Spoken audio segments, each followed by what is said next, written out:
Hello guys, ఈరోజు నేను పులిహార చేయబోతున్నానండి. వేడి అన్నంతో అన్నం వండాను.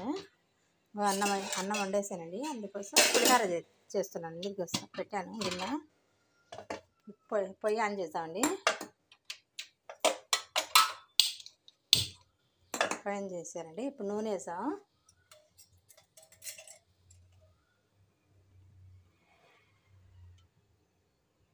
నూనె వేస్తున్నానండి.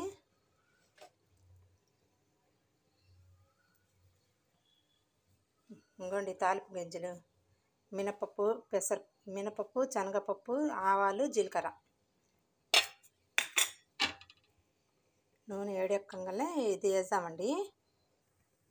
నూనె వేడెక్కిందండి. తాలింపు గింజలు వేస్తున్నానండి. ఈరోజు టిఫిన్ నేను ఏమీ వేయలేదండి. అందుకోసం పులిహార చేద్దామని చేస్తున్నానండి. ఏడి అన్నంతో చేస్తే బాగుంటుందండి. అందుకోసం ఏడి అన్నంతో చేస్తున్నాను నేను.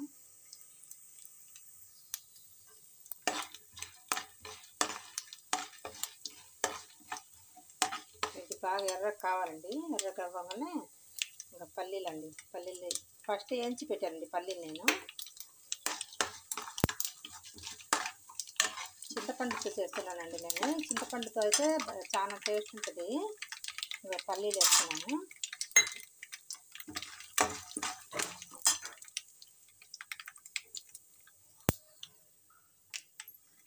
పచ్చిమిరపకాయలు వేస్తున్నానండి. పచ్చిమిరపకాయలు వేస్తే కొంచెం నంచుకోవడానికి బాగుంటుందండి. అందుకోసం పచ్చిమిరపకాయలు కూడా 4 వేస్తాను.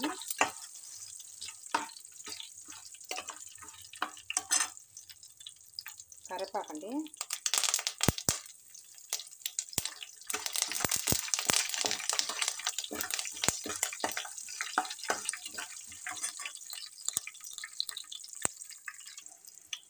పచ్చిమిరపకాయలు కూడా మగ్గిపోయింది.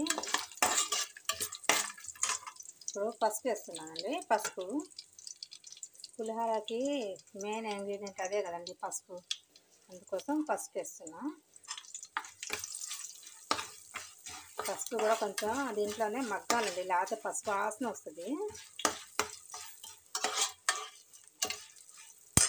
ఇవ్వండి, చింతపండు నానబెట్టి పెట్టానండి. కొంచెం ఉప్పు వేసి చింతపండు నానబెట్టి పెట్టాను, తొందరగా మగ్గిద్దని. ఈ లోపల ఇది మగ్గేటప్పటికి చింతపండు గుజ్జు చూసాండి.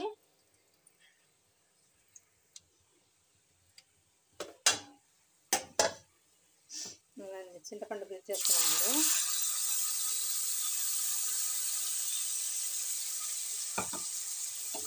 ఇట్లాగే అంతా చింతపండు అంతా గుజ్జు అంతా తీసుకొని వేసుకోవాలండి. వేసుకుంటే నూనె పైకి వెళ్తే ఇంకా చింతపండు ఉడికినట్టు అనమాట.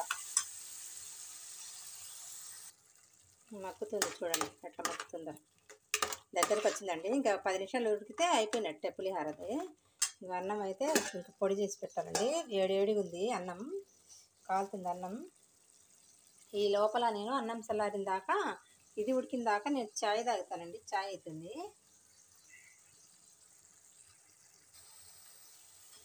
దగ్గర పడిందండి. ఇంకా అన్నం పొడి చేసి వేయాలండి. అన్నం అయితే వేడిగా ఉందండి.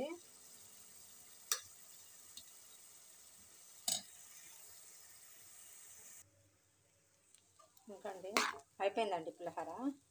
ఇంత కలిపేసానండి. రోజు ఇడ్లీ, దోశ, చపాతీ తిని బోర్ కొడుతుందండి. అందుకోసం ఈరోజు నేను వెరైటీగా ఉంటుందని పులిహోర చేశానండి, ఏడి అన్నంతో. బాయ్ అండి. నా వీడియో పూర్తిగా చూడండి, లైక్ చేయండి, షేర్ చేయండి, కామెంట్ బాక్స్లో కామెంట్ చేయండి.